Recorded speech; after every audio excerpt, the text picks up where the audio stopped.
¿cómo estamos? Pancho, bienvenido a otro episodio de Ellos A en las otro Rocas. episodio, ya quinto capítulo, ¿no? Quinto capítulo, increíble. La verdad es que le hemos pasado muy bien, se ha Súper hecho muy bien. rápido y yo creo que esto va para largo, Yo ¿ah? también creo. Estoy muy Me contento. gusta, me gusta lo que estamos haciendo. Bienvenido, Hoy, Pancho. hoy tenemos un tema bien interesante, yo creo que, y me atrevo a decir, el tema jurídico-político que ha dominado el escenario global, la discusión mundial, porque ha sido un boom en todos lados. Y preocupante. Es un tema que creo que tiene a toda la región súper pendiente y definitivamente significa un cambio de rumbo radical y yo diría hasta grosero de los sistemas de justicia como los conocemos en la región, ¿no? Y es casi un experimento, ¿no? Es como este Sí, claro. país que ha agarrado, ha tomado una decisión y está viendo cómo le va con esta situación y todo el mundo está como muy pendiente, muy atento, ¿no? Es verdad, sí. ¿De qué vamos a hablar? Bueno, vamos a hablar hoy de la reforma judicial en México y para eso tenemos a un fabuloso invitado que lo va a presentar el Pancho. En efecto, hoy nos va a acompañar Mario Armando Sandoval Islas, quien es licenciado en Derecho por la Facultad de Derecho de la UNAM y maestro en Estado de Derecho Global y Democracia Constitucional por la Universidad de Génova, Italia. Empezó su carrera en el Juzgado XVI de Distrito de Amparo en materia penal en la Ciudad de México, realizó una estancia y fue asistente de investigación en el Centro de Estudios Constitucionales de la Suprema Corte de Justicia de la Nación. Además, trabajó durante 5 años en la ponencia del ministro Juan Luis González Alcántara Carrancá, en donde fue secretario auxiliar. Es autor de diversos artículos arbitrados, así como del libro El procedimiento abreviado en el sistema jurídico mexicano, análisis teórico y empírico, editado por Tirant Leblanc. Fue profesor de la Facultad de Ciencias de la UNAM, en donde impartió la materia Análisis del México Contemporáneo, y en septiembre de 2023 fue ganador de una beca completa por parte de la Universidad de Génova para estudiar un doctorado en Filosofía del Derecho. Desde entonces ha participado en diversos foros internacionales exponiendo su línea de investigación, el precedente judicial. Mario además es un gran amigo, a quien yo conocí a propósito del máster que realicé en Génova y por eso estoy muy contento de tenerte acá. Bienvenido, Mario. ¿Cómo Bienvenido, estás? ¿Cómo Mario. te sientes? Muchas gracias por esta invitación a este canal tan interesante y tan novedoso. Estoy a sus órdenes para cualquier pregunta. Lo primero que nada, yo creo que hay que empezar como es tradición nuestra con un brindis, así que Mario, ahí a la distancia también contigo, salud, Salud, ¿no? Mario. Salud, Pancho. Con un vinito para disfrutar la conversación. Perfecto. Perfecto, nos gusta también el vino. Hemos adoptado ahora, hemos cambiado de espíritu, pero igual muy noble también. Oye, Mario, qué gusto tenerte acá. Conversábamos cuando introducíamos este capítulo con Juan Manuel que definitivamente tú como mexicano, además creo que tienes una posición muy particular porque has trabajado en el Poder Judicial, pero también has estado muy vinculado al mundo académico. Un tema que ha sacudido el escenario jurídico global y que sin duda vale la pena conversar. Cuéntanos un poco, tal vez para introducir esto, de qué va la reforma, cuáles son los puntos principales y en qué estado está. Pues mira, el eje principal de la reforma judicial consiste en que todas las personas juzgadoras, y aquí sí no estoy exagerando, todas las personas juzgadoras van a ser electas a través del voto popular. México es un estado federal compuesto por 32 entidades federativas, es decir, tenemos un poder judicial de la federación y un poder judicial por cada una de las 32 entidades. Bueno, personas juzgadoras en materia civil, en materia penal, en materia mercantil, familiar, todas, absolutamente todas van a ser electas a través del voto popular. Existen diversos procedimientos para que al final de cuentas estas personas aparezcan en las listas y las personas las puedan votar, pero básicamente consiste en que cada poder de la Unión, es decir, a nivel federal, el poder legislativo, el ejecutivo y el judicial, va a formar comités que van a seleccionar a las personas candidatas para que posteriormente se elijan a través del voto popular. Eh, Quiero decirte que esto ya es constitución, está regulado directamente en la Constitución de México. Eh, Diversos partidos políticos impugnaron ante la Suprema Corte esta reforma a la Constitución y en un fallo histórico, pues la Suprema Corte resolvió que no tiene competencia, no está, digamos, facultada para revisar reformas a la Constitución.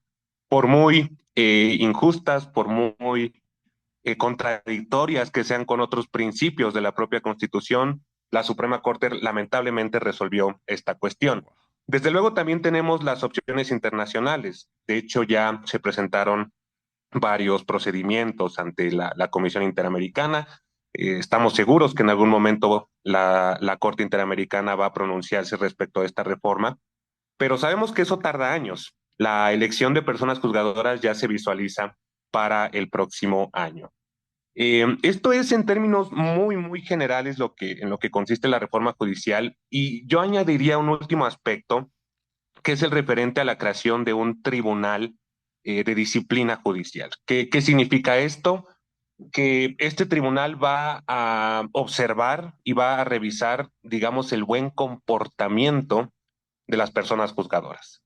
Esto es algo sumamente polémico. De hecho, muchas personas competentes que quieren participar en la elección para poder ser personas juzgadoras, pues a final de cuentas dicen, yo no voy a poder eh, juzgar de una manera libre, de una manera independiente, porque las facultades que tiene este tribunal son tantas y son tan abstractas que a final de cuentas van a querer que nosotros apoyemos a un proyecto político, el proyecto político de la Cuarta Transformación con la actual presidenta Claudia Sheinbaum. Este es mi primer comentario. Oye, Mario, y cuéntame algo. ¿Qué opinas tú hablaste de este fallo que fue un poco así paradigmático de la Suprema?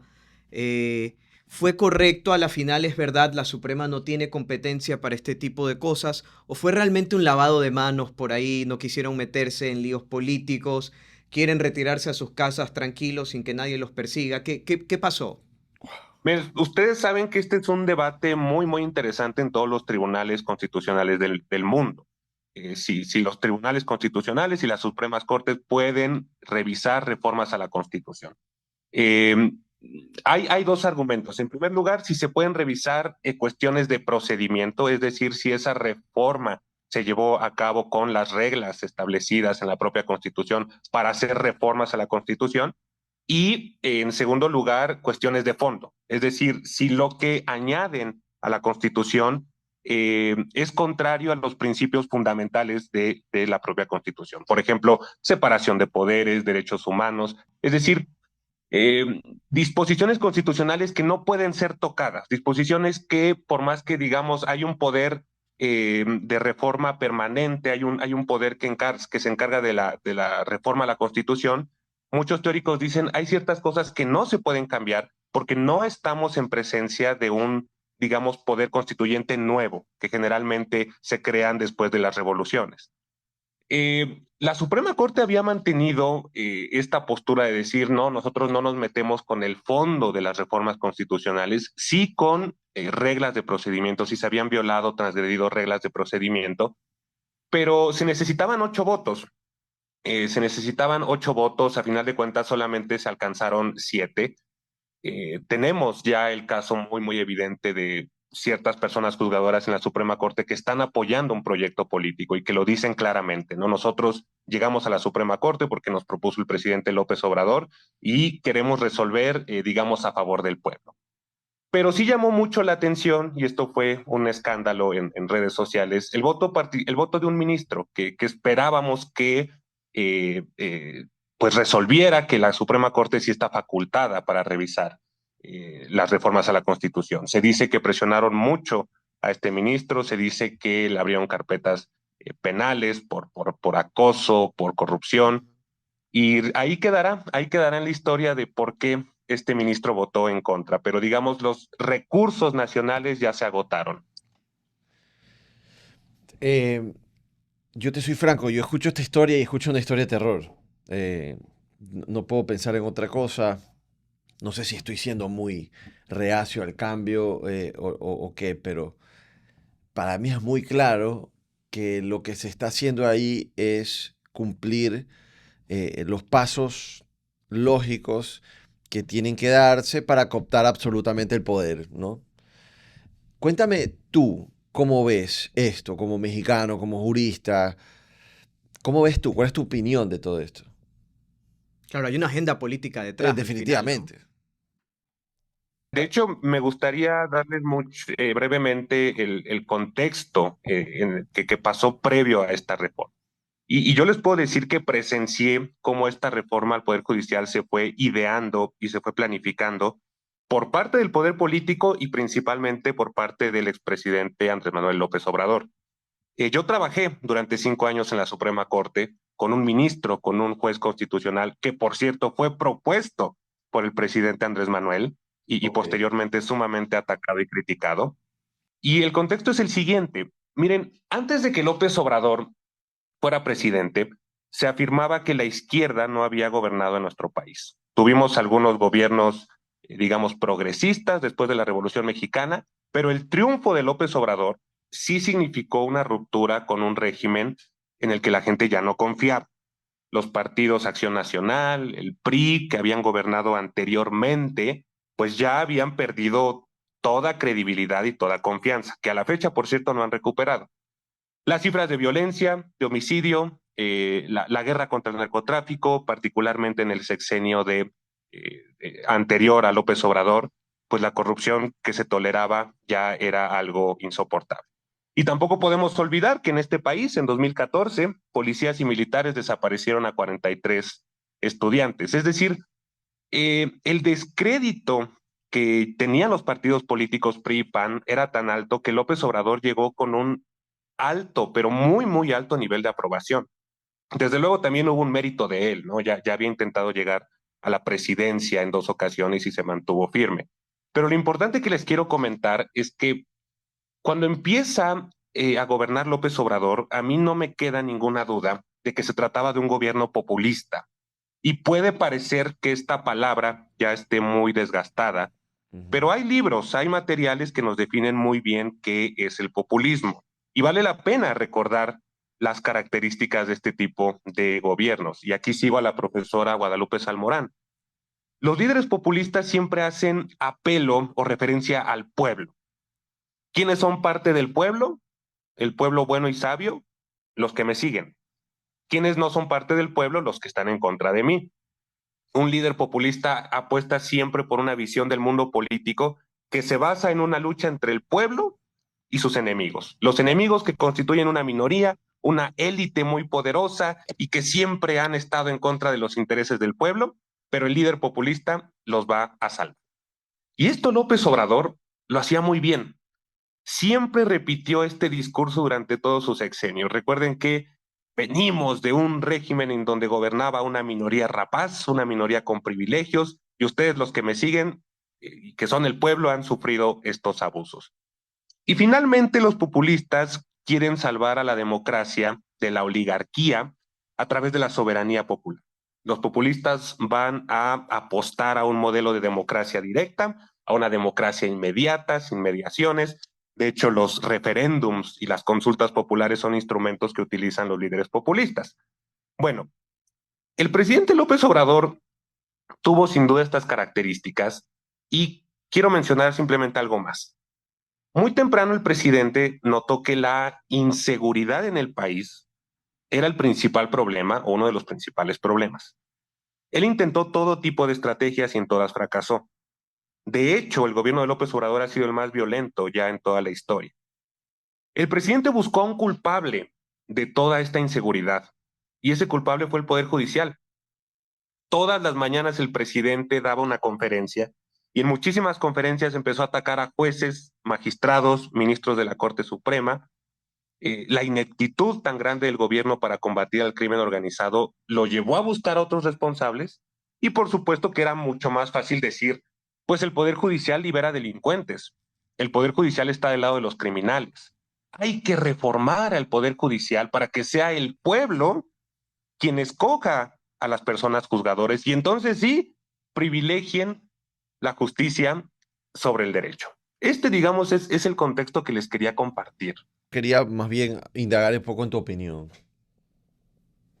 Pues mira, no, por supuesto que mi opinión es desfavorable. O sea, a ver, ¿cómo le explicas digamos, y Francisco me encargó esto, que nos dirigiéramos, digamos, a personas estudiantes, ¿cómo le explicas a un estudiante de la licenciatura de Derecho que ahora en lugar de realizar concursos, en lugar de realizar una carrera judicial para poder ser juez o magistrado, ministro, pues tiene que ser popular, porque sí, la reforma apuesta y está regulado directamente en la Constitución que tienen que hacer campaña a estas personas.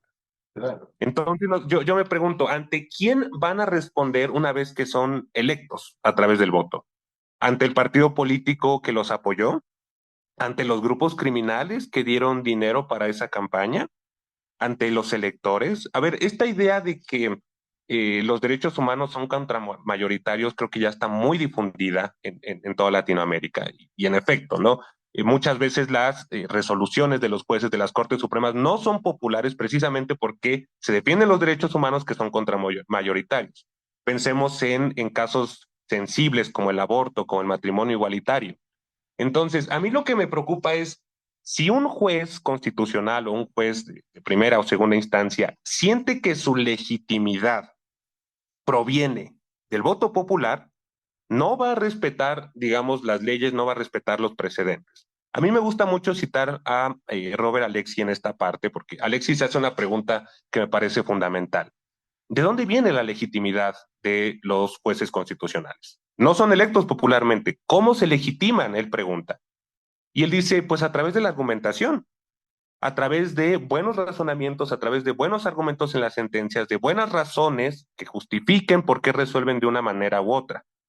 Entonces, si sustituimos todos esos razonamientos o esas, digamos, capacidades y conocimientos técnicos que se supone que tendría que tener un juez, pues se van a sentir legitimados por un mandato popular. Eh, lo veo muy negativo, lo veo muy, muy negativo. Las elecciones se van a celebrar el próximo año. Toda la comunidad de juristas en México estamos en shock, como que todavía no procesamos qué es lo que está pasando. Claro.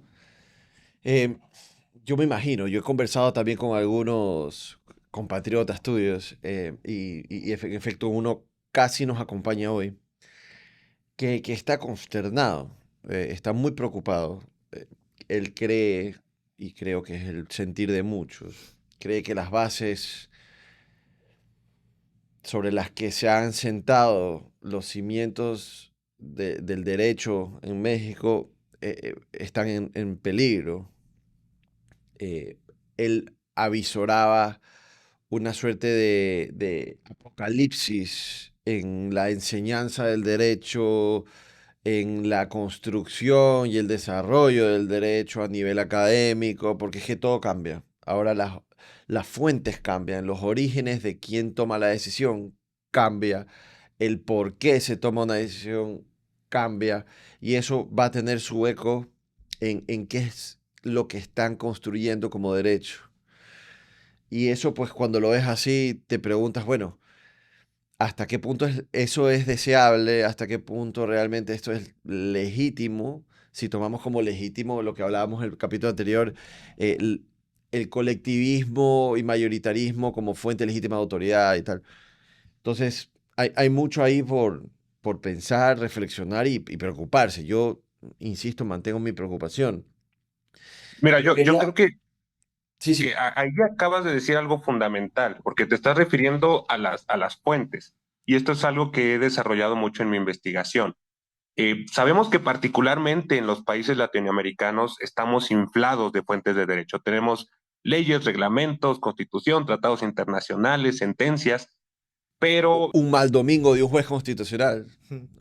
sí, y una de las principales fuentes en nuestros sistemas jurídicos, también lo sé que esto es así en Ecuador, es el precedente judicial.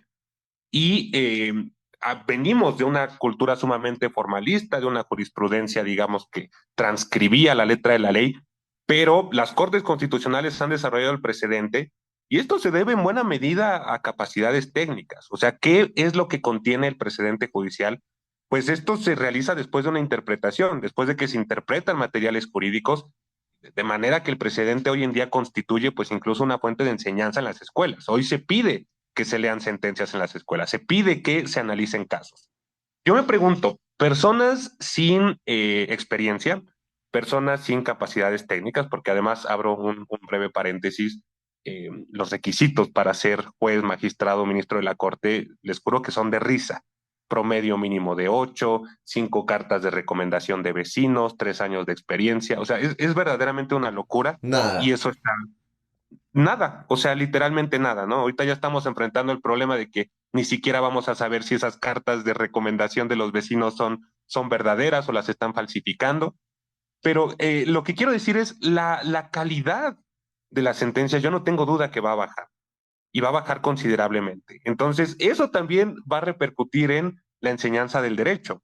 ¿Qué van a hacer las profesoras y los profesores a la hora de enseñar una sentencia? Ok, pues vamos a analizar este discurso político que ya está plasmado en una sentencia con conceptos tan ambiguos y tan abstractos como es soberanía popular, la defensa del pueblo, la defensa de los derechos.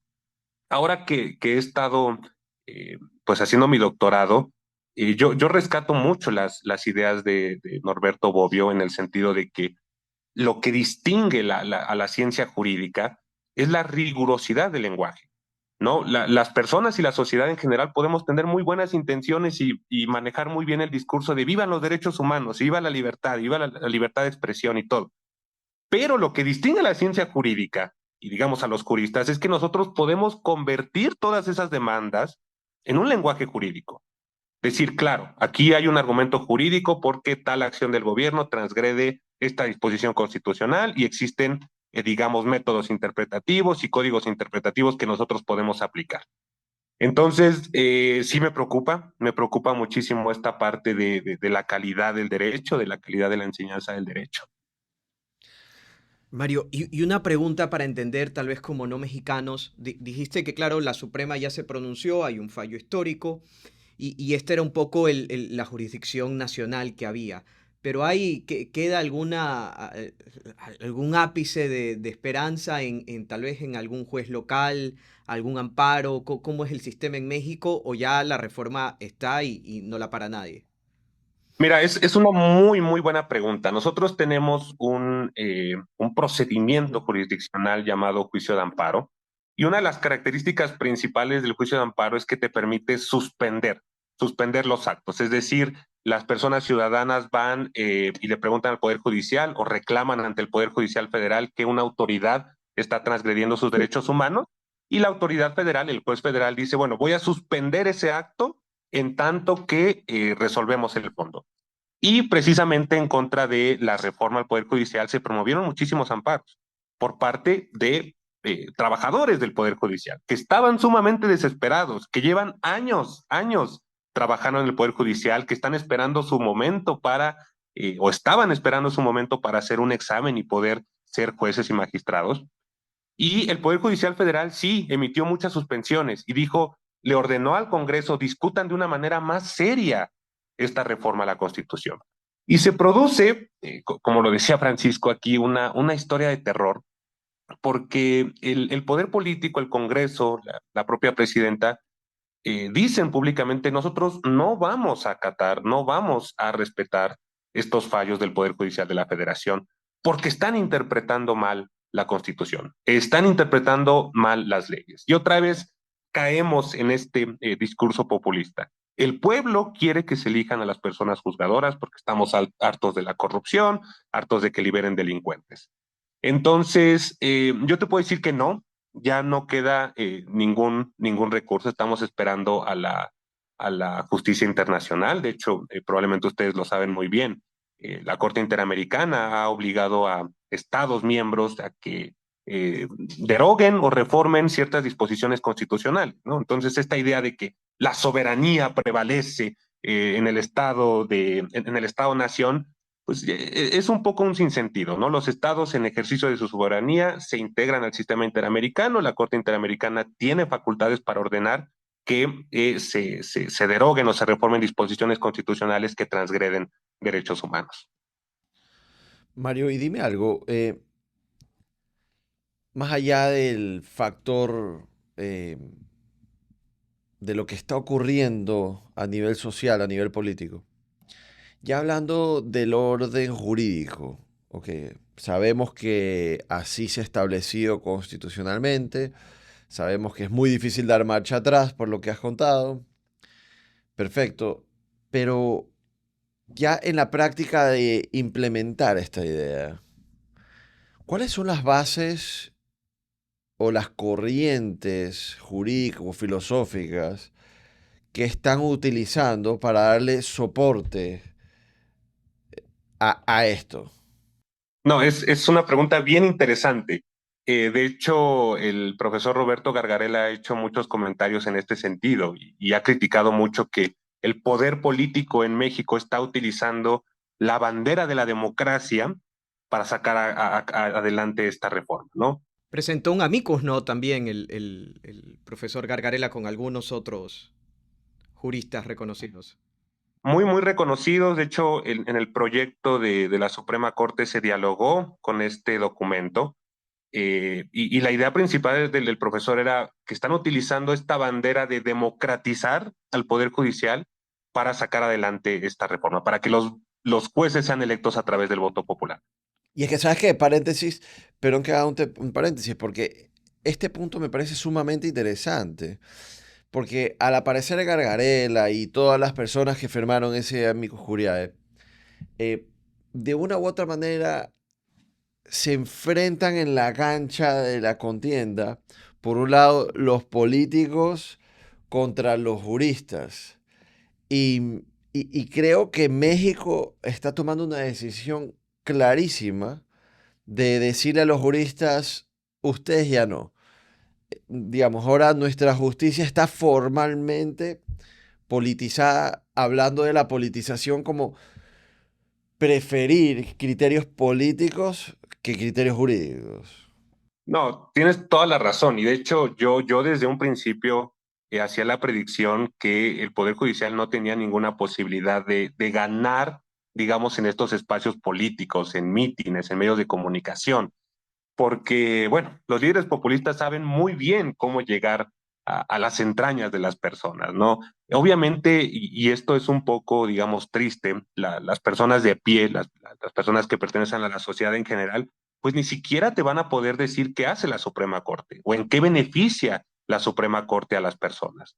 Ellos saben que hay una Suprema Corte, pero realmente lo que les interesa es eh, pues todos estos apoyos que ha venido desarrollando López Obrador, que no voy a decir si están bien o están mal, pero la cantidad impresionante de pensiones, de becas, de ayuda a adultos mayores, es algo que sí ha cambiado significativamente la vida de las personas. Que muchas veces esto la clase, digamos, alta o media alta no entiende, ¿no? ¿Cómo es posible que 4,000 pesos, 5,000 pesos y las personas se estén vendiendo por eso? Bueno, porque el salario mínimo era tan bajo antes que esas ayudas del gobierno llegaron a A cambiarle transformar la esa. vida. Sí, sí, o sea, representan el 25% de su salario y dicen, a mí no me importa la Suprema Corte, a mí qué me importa que se vayan a escoger a las personas juzgadoras. Por supuesto que le voy a dar el voto a Morena y a la presidenta Claudia con tal de que sigan eh, pues estas ayudas, ¿no? Y ahí es donde se cae toda la teoría del Estado. Porque toda la teoría del Estado presupone un ciudadano que entiende la teoría del Es Estado. que eso es súper interesante. Mira, yo estaba pensando ahorita cómo el tema del populismo y el uso de la carga emotiva del lenguaje, que los juristas lo sabemos bien, ¿no? Un jurista está en una audiencia y le dice, señor juez, usted me tiene que dar la razón a mi cliente porque eso es hacer justicia y su trabajo es hacer justicia. En ese discurso, justicia no significa nada, no tiene significado, es una apelación emotiva. Y el populista va y ahora la elección es democrática y esto es más soberano y se usan palabras que evocan emociones, pero sin ningún tipo de contenido. Y ahí yo creo que está el desafío, porque ¿cómo le explicas tú mañana a una persona sin preparación jurídica e incluso un estudiante de derecho que está molesto con el sistema judicial, que ha escuchado que es corrupto toda su vida, que ha escuchado que libera criminales, y que ahora le dicen, mira, esa gente que está así de podrida de corrupta va a pasar, ahora al menos lo vas a poder escoger tú? Cosa que si no te gusta porque fue corrupto, vas y lo cambias. ¿Cómo le explicas en términos sencillos, oye, el problema es que detrás de eso lo que hay es un control del Poder Judicial por parte del Poder Político y lo que creo yo es un rompimiento total ahora sí, y sobre eso te quería preguntar del Estado de Derecho en México. ¿Estamos hablando ya de eso o no? ¿Qué principios elementales del Estado de Derecho estamos ya dinamitando? Mira, yo sé muy bien, Francisco, que tú tienes una cercanía y has estudiado en Alicante. El profesor Manuel Atienza lo acaba de decir, lo dijo en una conferencia en la Suprema Corte. Él dijo, yo le tengo mucho cariño a México, pero México ya no es un Estado de Derecho. Y fue muy duro. Y dijo, ¿por qué? Porque uno de los ejes principales es la independencia judicial. Es decir, este ideal de que las personas juzgadoras no van a favorecer a alguna de las partes o que son neutros o que son, términos sencillos, imparciales, pues se va a acabar si para llegar a su cargo tienen que hacer una campaña, si tienen que hacer una serie de compromisos políticos. Entonces yo hacía esta pregunta al principio, ¿ante quiénes van a responder estas personas? ¿Ante quienes los van a impulsar en las campañas? ¿Ante el pueblo que votó por ellos? A mí me gusta mucho regresar a los clásicos, ¿no? Y profesores como Ricardo Capini o como Andrei Mármol han estudiado muy bien lo que hace el poder legislativo y lo que hace el poder judicial. El poder legislativo, pues sí, representa a la sociedad, se reúnen 300 de personas, llegan a acuerdos, llegan a debates y crean fragmentos lingüísticos que se llaman leyes o disposiciones legislativas. Pero posteriormente eso se tiene que interpretar por las personas juzgadoras. Es innegable, y esto tú lo sabes muy bien, Francisco, que sí, las personas juzgadoras pueden tener ciertas ideologías al momento de interpretar y pueden ahí meter pues ciertas, digamos, pensamientos políticos y todo, pero siempre dentro de un margen, siempre dentro de un marco de decir, hasta esto te permite esta interpretación, hasta esto aquello no te lo permite, y ahora no lo sé. Ahora no lo sé, porque yo no creo que vayan a seguir, digamos, esos marcos interpretativos, no creo que vayan a seguir las líneas de los precedentes, pues con este discurso del pueblo me eligió, yo estoy legitimado democráticamente. Entonces, contestando a tu pregunta, no creo que ya tengamos las bases para decir que México es un Estado de derecho. Yo tengo la percepción o una ligera idea de que este camino se fue trazando en el momento de que abrimos la puerta a que el juez pueda valorar. Yo tengo algo que hacer con esto. Siento que, a ver, y no necesariamente era lo deseable. Un juez que no puede abrir ni un poquito su capacidad valorativa a lo que dice la ley al momento de aplicarla al caso concreto, ha llevado a la historia a abusos y lo sabemos, pero siento que haber permitido esta puerta muy amplia de valoración, de creación jurídica, activismo judicial, tal, fue justamente la antesala a eso. Si seguiríamos viendo a los jueces como simples aplicadores de la norma, podríamos estar enfrentando otros problemas. Pero no estaríamos frente al problema de que el juez es un individuo que con su capacidad creativa o valorativa resuelve conflictos. A tal punto que hoy se busca cooptar ese poder por el poder político. Yo creo que nosotros mismos los hemos ido convirtiendo en un agente político y no en un agente aplicador de la norma. Es bien interesante y yo creo que aquí se va a abrir el espacio al debate, porque estoy en desacuerdo. Pero mira, yo he estudiado un poco de dónde vienen estos procesos de codificación y cómo impactaron en América Latina. Sabemos que después de la Revolución Francesa, o la misma razón de la Revolución Francesa, era una completa desconfianza en contra de los jueces, ¿no? Se decía que los jueces pertenecían al clero, a la oligarquía, y precisamente estos procesos de codificación de definir perfectamente las leyes y el derecho, tuvieron como finalidad limitar la discrecionalidad de los jueces. Se dijeron, los jueces deben ser boca de la ley, deben de ser aplicadores de la ley. Y esto en los años siguientes de la creación de los códigos Napoleón, pues la sociedad francesa se dio cuenta que no se podía llevar a cabo en la práctica. Es decir, los jueces tienen que interpretar y existen muchísimas lagunas que no van a estar cubiertas por los códigos. De hecho, posteriormente a que los jueces empiezan a interpretar, se crea esta idea del Tribunal de Casación, que al principio pertenecía al Poder Legislativo. Es decir, se daba la instrucción de Tribunal de Casación ordena que los jueces no hagan interpretaciones alocadas y Las muy locas, alejadas. claro. Sí, y en cuanto veas ahí alguna anomalía, por favor corrige. Y uniformiza todas estas interpretaciones. Yo te puedo decir, las sociedades son tan complejas que los códigos quedan completamente rebasados. Y yo le doy preponderancia al precedente porque el precedente se basa en analizar los hechos concretos del caso, crear reglas generales o normas generales, y entonces sí viene el derecho de creación judicial. Por supuesto que también entiendo la otra parte, Francisco, esta parte del activismo, ¿no?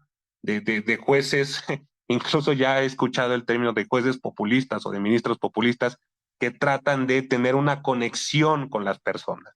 Tuvimos un caso, tuvimos un caso en México, seguramente han escuchado hablar del ministro Arturo Saldívar, que se la pasaba en redes Por Taylor sociales, Swift, nada más, pero que iba a conciertos de Taylor Swift. Bueno, este personaje ya estaba perfilando su carrera política. Ahora pertenece al gobierno de Claudia Sheinbaum, pero cuando era ministro de la Corte, él ya sabía muy bien su objetivo de decir, yo terminando mi encargo de ministro, pues sí, soy activista y todo porque quiero pertenecer a un movimiento político. mira, yo veo la dicotomía clarísima porque Juan Manuel también tiene su cercanía con Alicante y acá hablando con un genovés se complica la cosa.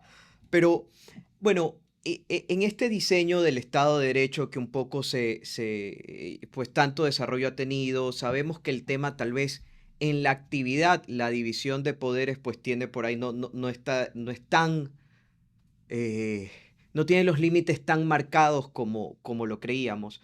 Pero sí, en cuanto, aunque sea la división formal en que se trata de poderes distintos, conformados por personas distintas y de raigambres o de orígenes distintos. Y yo creo que eso ahora un poco se va a partir porque el poder político lo va a cooptar todo. Y si ya veíamos cómo un presidente populista lograba llegar al poder y tal vez no tenía mayoría en su primer gobierno, pero luego se reelegía y en la segunda ya tenía mayoría en el Congreso.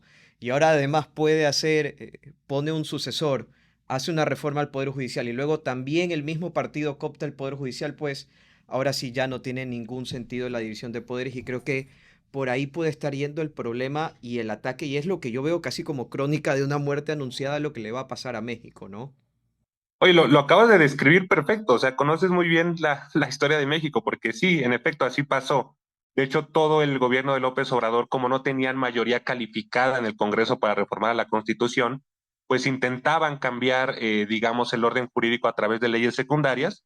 La Suprema Corte las invalidaba una y otra vez. Crecía este discurso de ataque en contra del poder judicial de la Suprema Corte. Se decía, no, están en contra del pueblo, de los intereses, pero en una visión política, diría yo, muy, muy acertada por parte de López Obrador, antes de que sean las elecciones en donde se escogió a su sucesora, Claudia Sheinbaum, lanza muy duro el mensaje de yo estoy seguro de que vamos a ganar la presidencia, pero le encargo al pueblo y le exijo a la sociedad que nos den las 2/3 partes del Congreso de la Unión para que podamos reformar la Constitución, para que podamos sacar adelante todos los programas sociales, para que podamos reformar al Poder Judicial, para que podamos desaparecer todos estos órganos autónomos, que ahorita que tú mencionabas la división de poderes, sí, tenemos esta idea tradicional de la división entre legislativo, ejecutivo y judicial, pero en varios estados-nación, esto lo ha desarrollado muy bien el profesor Bruce Ackerman,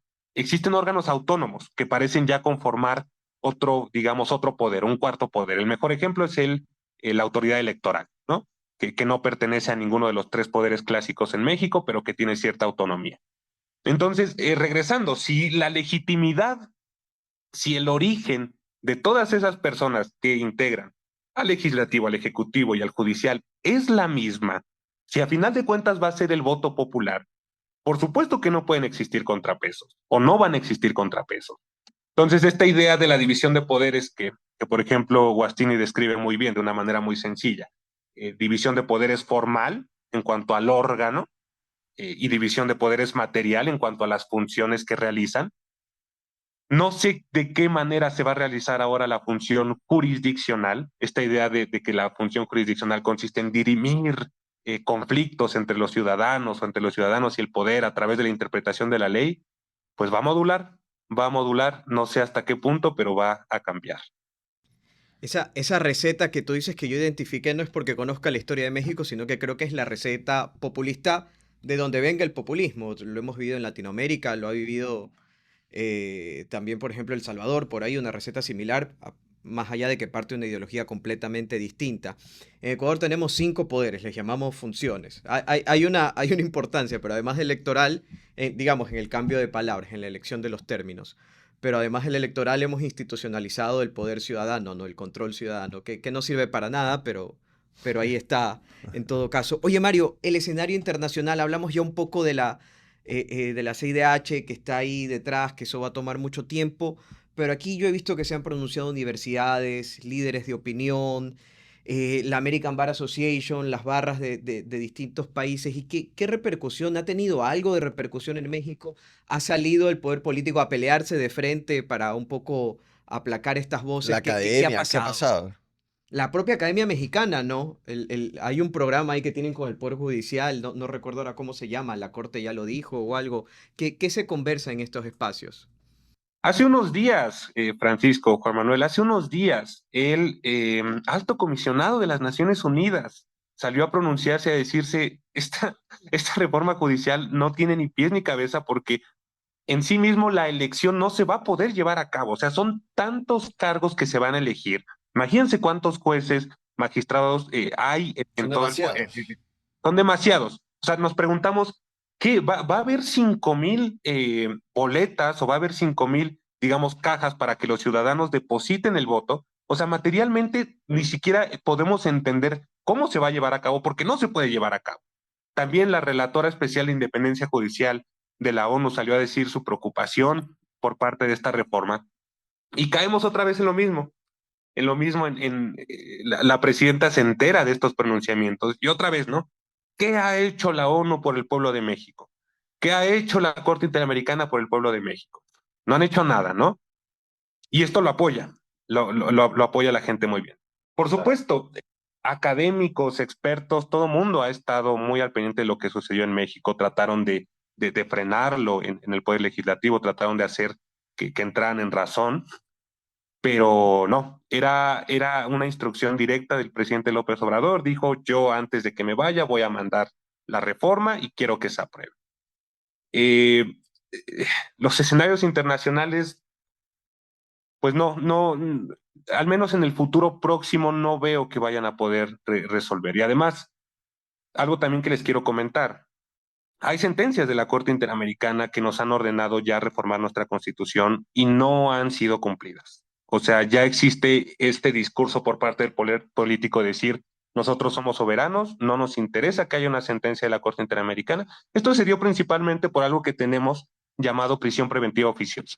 Es decir, una prisión que se impone automáticamente sin que haya debate de medidas cautelares. Está también regulada directamente en la Constitución.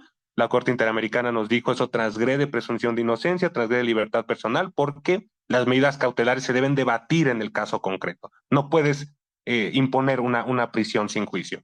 Y el discurso es, no la vamos a cumplir. O sea, si en esta medida tan grave, tan claramente violatoria de derechos humanos, no hay voluntad política, yo imagino que en el futuro, cuando se trate de derogar esta reforma del Poder Judicial, pues va a suceder lo mismo.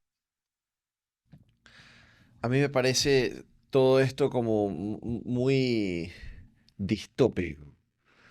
Cuando veo lo que está pasando en México, cuando veo cómo los órdenes institucionales están cambiando de una manera tan extraña y se está comportando todo tan raro, para mí es inevitable pensar en que todo esto eh, se está dando como una suerte o como una respuesta al cambio que está existiendo de las bases de la civilización como tal. Y me voy muy allá arriba, porque si te pones a ver, están cambiando el mundo, digamos, la civilización, las generaciones, las costumbres, las aspiraciones, el método de trabajo, el método de las dinámicas sociales. Todo está cambiando, la tecnología, la rapidez de la información, la globalización de las dinámicas. Y yo creo que el modelo de Estado que hemos ido diseñando a lo largo de la historia no ha respondido a esas bases que hasta ahora no se las conocen del todo. Simplemente creo que estamos en un momento de cambio absoluto y de repente estas bases sólidas, con las que hemos crecido jurídicamente de repente nos quedan muy rígidas y las sociedades están buscando como respuestas. Y mira, fíjate que la dinámica es muy clara. Estamos recurriendo a los métodos con los que hemos crecido, ¿no? El poder constituyente crea instituciones operan, las instituciones operan mal, entonces nuevamente apelamos al pueblo, que es o la ciudadanía, que es una ciudadanía que está cambiando. Entonces, a través de mecanismos de participación directa, consultas populares, se les pregunta cosas, dicen que sí, se crea otras instituciones y caemos en una suerte de petición de principio metodológico. A mí me parece que el problema realmente está en la capacidad que tiene el sistema de retroalimentarse de lo que realmente está pasando en la sociedad. Nuestro mecanismo de creación de leyes es extraordinariamente lento, entonces esperamos, nos volcamos a los jueces para que resuelvan los problemas y que a través de su capacidad creativa solucione eso que la ley no pudo prever.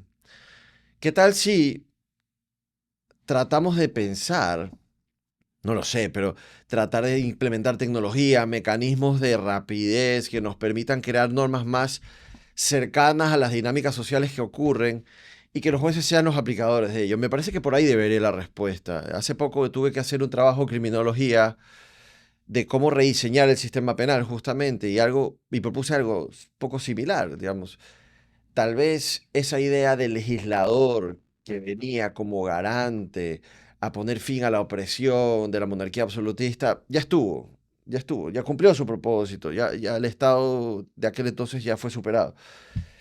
Pero hoy tenemos ese problema en la creación de la ley. Tenemos ese déficit de abarcar las situaciones a través de un mecanismo legislativo lento, largo, de situaciones cambiantes por el otro lado. Y me parece que ahí es donde deberíamos empezar a desarrollar mecanismos más eficientes de retroalimentación. Yo estoy seguro que por ahí habrían respuestas interesantes por abordar.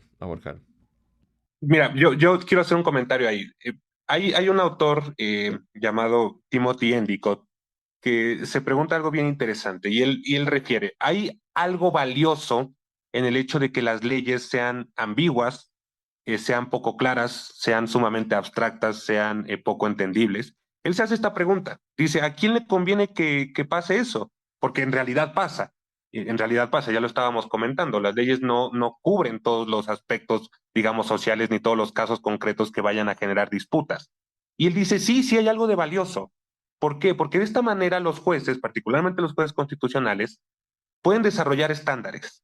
Y si tomamos en cuenta que históricamente en el Poder Judicial hay personas expertas que pueden desarrollar esos estándares, pues eso le conviene. Hay un valor en que las leyes sean vagas y ambiguas porque entonces se pueden desarrollar. Por supuesto que también hay argumentos en contrario, ¿no? Hay argumentos que te dicen, no nos sirven de nada leyes ambiguas y leyes tan abstractas porque eso aumenta significativamente la discrecionalidad de los jueces y puede haber jueces con muy buenas intenciones, pero también puede suceder lo contrario. Yo quiero añadir un aspecto, y esto es algo que me ha impactado muchísimo en el doctorado, la inteligencia artificial. Es decir, las personas juzgadoras están acudiendo cada vez más a utilizar la inteligencia artificial para resolver conflictos. Yo no sé si eso pueda ser, digamos, una respuesta a este temor de que el juez no va a ser imparcial, el juez tiene conflictos, el juez es un nepotista, es un corrupto.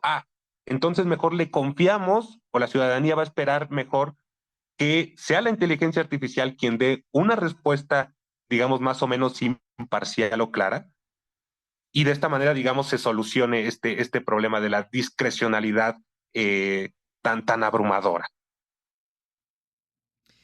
Hay un tema ahí con la ambigüedad y con la vaguedad, y es que el derecho, el objeto del derecho es lenguaje, ¿no? No hay cómo, no hay cómo abstraernos de esto. La disciplina del derecho estudia textos y estudia lenguaje.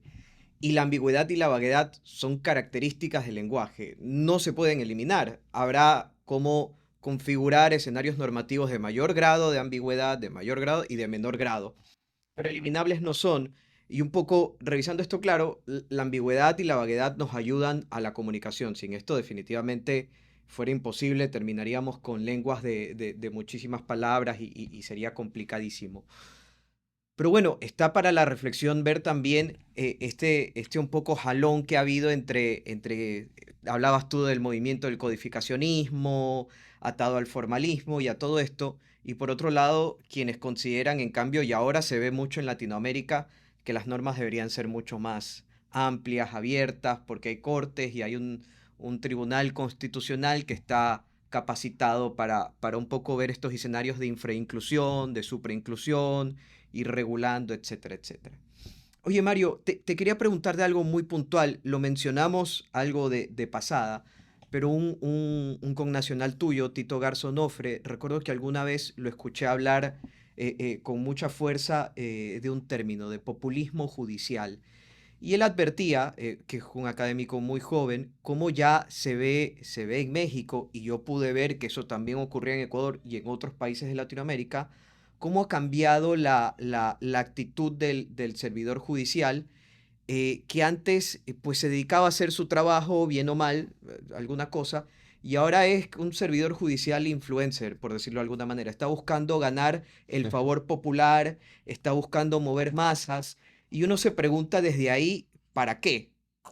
Por un lado, claro, y esta va a ser la respuesta de ellos, bueno, porque yo tengo que comunicarle a la ciudadanía los frutos del trabajo, al final del día yo soy un servidor público, lo que fuere, y por otro lado está el motivo real, que es el que has advertido tú en un caso específico, pero creo que es lo que está de trasfondo en todos los casos que se observan, que es yo tengo otra carrera luego en mente y para eso me sirve ahora ganar popularidad, Mm. o voy a hacer esto, me voy a dedicar a lo otro, y entonces estoy moviendo redes sociales, estoy en mitines, de pronto ya no soy un juez de oficina, sino que saco un fallo y voy y lo expongo y voy a escenarios públicos a comentarlo.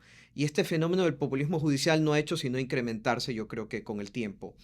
¿Qué opinas? Tal vez hay que buscar un freno al populismo judicial, hay que poner candados, ¿sabes qué? Si te dedicas a la carrera judicial tienes vetado cualquier tipo de aspiración política, a lo mucho te dedicarás a la academia o alguna otra cosa. ¿Cómo le ves? ¿Qué se Y puede hacer ahí? me gustaría complementar lo que dice Francisco, porque acá supongo que en algunos países pasará lo mismo. Eh, lo que se ve acá es que la fiscalía está utilizando las redes sociales para legitimar su prosecución. Entonces ves, qué sé yo, ahorita hay un caso muy famoso acá en Ecuador que se está discutiendo si la fiscalía tiene pruebas reales o no para demostrar su caso. em, y ves que la fiscalía, en lugar de, digamos, enfocar su esfuerzo a la eficiencia y capacidad probatoria, busca digamos, destina su esfuerzo a su legitimidad de la opinión pública y tal. Entonces, usa las redes para criticar al juez, para criticar a la defensa, para criticar los argumentos de refutación.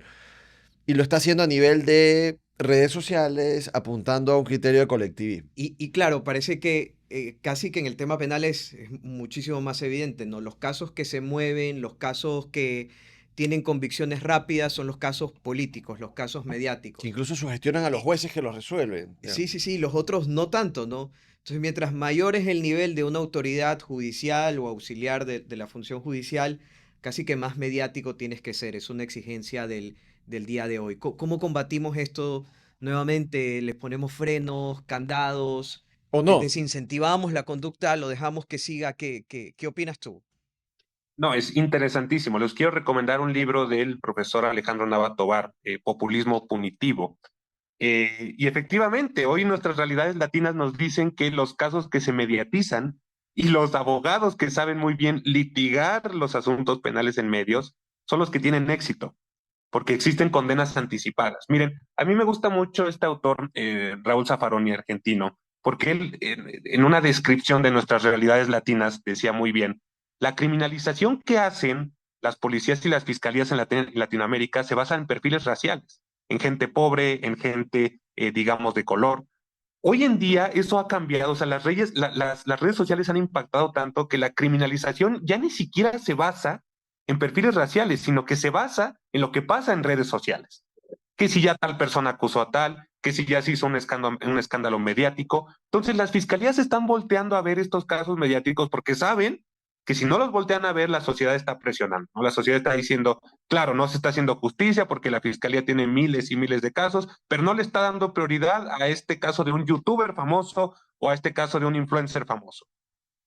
Eso yo lo veo terrible. O sea, eso yo le digo, por una cuestión, digamos, de realidad, es cierto que las fiscalías no pueden procesar todos los asuntos, o sea, no pueden investigar todos los delitos que pasan en las sociedades. Esto técnica y es imposible. Y se sabe muy bien que tienen que priorizar y que tienen que seleccionar. Decir, ok, yo estoy al frente de la fiscalía, mi prioridad va a ser los delitos electorales o los delitos de corrupción. Pero eso se atiende principalmente a factores de, yo no sé si en Ecuador el fiscal dependa del Poder Ejecutivo. Es una buena manera pues, de decir, ok, el Poder Ejecutivo elige al fiscal y la misión que el Poder Ejecutivo demostró en su campaña fue combatir los delitos de corrupción. Bueno, creo que ahí hay un parámetro razonable para decir, prioriza esos delitos de corrupción. Pero que los criterios se basan en lo que pasa en redes sociales y en medios de comunicación, me parece terrible. Ahora, yendo al otro punto, respecto a los jueces populistas, estoy seguro que también en Ecuador existen comisiones de ética, es decir, comisiones que evalúan el buen o el mal comportamiento de las personas juzgadoras. Yo prefiero regresar a los clásicos y decir, ¿por qué los jueces tienen tan buenas garantías? ¿Por qué tienen tan altos sueldos? ¿Por qué tienen inamovilidad? ¿Por qué tienen protección? Se les dan una serie de prestaciones que muchas veces parecen sumamente irrazonables para la sociedad. Y yo digo, pues precisamente esas garantías sirven para que resuelvan conforme dicta la Constitución. Si tienen todos esos salarios, y esto es algo que las comisiones de ética en México se han preguntado, ¿hay necesidad de que tengan redes sociales? ¿Hay necesidad de que salgan a exponer sus casos? ¿Hay necesidad de que realicen campañas políticas? Pues yo creo que la respuesta es no. Y probablemente hay una visión un poco formalista, ¿no? De que los jueces tienen que hablar a través de sus sentencias. Precisamente esto le preguntaron a Manuel Atienza en México y él refería muy bien. Bueno, si va a ser el canal del Poder Judicial, si va a ser el canal institucional de la Suprema Corte y va a salir a difundir, pues ahí no hay ningún problema, ¿no? No hay, digamos, coronitas y no hay, digamos, protagonismos excesivos. Pero ya cuando empiezan estas desviaciones de decir, es que yo fui el que hice la sentencia, es que yo fui el que transformó esta época en la Suprema Corte, que termino con esta idea. No sé cómo sea en Ecuador, pero esto yo lo considero un grave error. En México, las personas juzgadoras, los ministros de la Corte que redactan las sentencias, aparece en la sentencia el nombre del ponente, ¿no? ¿Quién fue el ponente? Fue Arturo Saldívar, fue el ministro González Alcántara, y yo creo que esto es algo sumamente negativo. Yo creo que las sentencias de las Cortes Supremas deben de decir, es una sentencia que se tomó en conjunto como Suprema Corte, sin tener nombres en particular, porque esto se presta mucho a vanidades, ¿no? De repente, sí. El culto a la personalidad que tanto desfigura todo, ¿no? Yo creo que estamos sobre la hora, Sí, Juancho. sí, es un tema que amerita mucho más, pero el tiempo es limitado como todo. Así que, bueno, te deseamos mucha suerte con la reforma y con las elecciones del próximo año. Ya seguiremos conversando del tema. Espero podamos algún rato toparse en México o tal vez por Génova si en algún momento me dedico a hacer la tesis.